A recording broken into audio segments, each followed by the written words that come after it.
વડોદરા નજીક national highway પર વહેલી સવારે ગમખ્વાર અકસ્માત સર્જાયો. ફેવિકોલ ભરેલી ટ્રક ડિવાઈડર સાથે ધડાકાભેર અથડાઈ અને ચાલક કેબિનમાં જ ફસાઈ ગયો. આ ગંભીર અકસ્માત વડોદરા નજીક વરણામાં બસ સ્ટેન્ડ પાસે નેશનલ હાઈવે પર બન્યો. મહારાષ્ટ્રથી અમદાવાદ તરફ ફેવિકોલના બેરલ ભરી અને આવી રહેલી ટ્રકના ચાલકે સ્ટિયરિંગ પરથી કાબુ ગુમાવ્યો અને ધડાકાભેર ડિવાઈડર સાથે અથડાઈ ગયો, જેના કારણે ટ્રકની કેબિનનો કચર ગાણ વળી ગયો.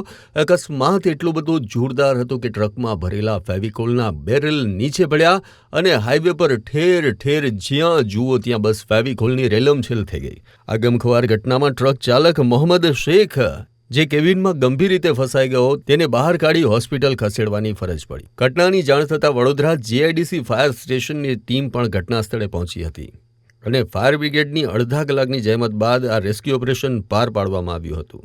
આ અકસ્માતને લઈને લોકોના ટોળા વળ્યા હતા. ટ્રાફિક વ્યવહાર પણ પ્રભાવિત થયો હતો. વરણામાં પોલીસે અકસ્માતનો ગુનો નોંધી ધોરણસરની કાર્યવાહી હાથ ધરી છે. આવા જ અવનવા વિડીયો જોવા માટે ફોલો કરો ઇન સેકન્ડ્સ.